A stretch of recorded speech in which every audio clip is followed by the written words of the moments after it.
আমি একবারের জন্য আপনাদেরকে বলবো না আমাকে ভোট দিয়েন। মানুষের উপরে আবার হুমকি ধামকি হয়রানি হবে নাকি মানুষ মাথা উঁচু করে সম্মানের সাথে বাঁচতে পারবে এটা নির্ধারণ হবে। এইটার জন্য আমাদেরকে ভালো জায়গাটাতে ভোট দেওয়া লাগবে, যেই জায়গায় ভোট দিলে মানুষের উপরে জুলুম করবে না, অত্যাচার করবে না, নির্যাতন করবে না, হুমকি দিবে না, ভয় দেখাবে না। আমি একবারের জন্য আপনাদেরকে বলবো না আমাকে ভোট দিয়েন।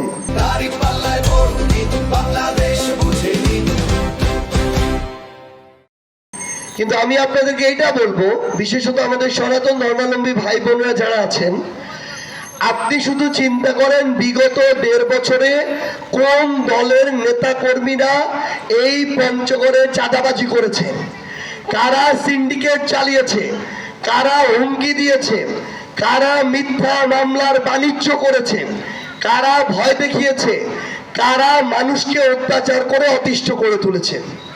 এটা যদি এনসিপি জামাত 11 দলের জোট হয় তাহলে আমাদেরকে ভোট দেওয়ার প্রয়োজন নাই। কিন্তু এটা যদি বিএনপি এবং তাদের নেতা কর্মীরা করে তাহলে তাদেরকে ভোটে বয়কট করতে হবে। কারণটা হচ্ছে, কেউ যদি জুলুম করে, অত্যাচার করে, নির্যাতন করেও ভোট পেয়ে ক্ষমতায় যায়, সে তখন আর মানুষকে মানুষ মনে করবে না, কারণ তখন আর ভোটটারই তো মূল্য থাকে না। একটা মানুষ মানুষকে মূল্য না দিয়েও অত্যাচার করেও যদি ভোট পেয়ে ক্ষমতায় যায় তাহলে মানুষকে আর গোনার তার সময় আছে? নাই। এই সহজ কথাটা যদি আমরা বুঝি তাহলেই বুঝতে পারবো বিগত 1.5 বছরে কারা ক্ষমতায় না গিয়েও, কারা এমপি মন্ত্রী না হয়েও পুরো জেলাটাকে, পুরো দেশটাকে তাদের বিভিন্ন প্রকার অত্যাচারে মানুষদেরকে অতিষ্ঠ করে তুলেছে। 2 নম্বর যে জিনিসটা মনে রাখতে হবে, শুধুমাত্র একজন ব্যক্তি বা একজন নেতা কোনোদিন একটা আসন ভালোভাবে চালাইতে পারবে না। এক এমপি প্রত্যেক দিন আমাদের এই চানপাড়ায় আসতে পারবে? পারবে নাকি? ইভেন পঞ্চগড় শহরেও একজন এমপি হয়তো মাসে 1-2 দিন থাকবে। 23টা ইউনিয়ন, পৌরসভায় 9টা ওয়ার্ড, 32, একদিনে একটাতে চেহারাটা দেখাইলেও 32 দিন পর আরেকবার চেহারা দেখবে, ঠিক কিনা?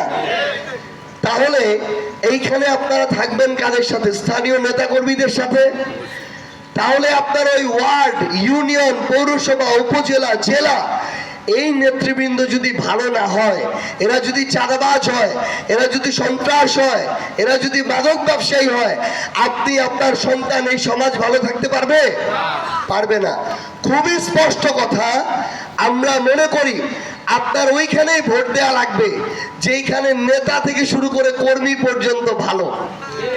খালি নেতাটা ভালো আর কর্মীরা অত্যাচারে অতিষ্ঠ হয়ে যাবা ধুইছি, ওই নেতা ভালো হয়ে কোনো লাভ নাই। আমরা মনে করি ওই নেতা হইল অযোগ্য নেতা, যেই নেতা তার কর্মীদেরকে নিয়ন্ত্রণ করতে পারে না।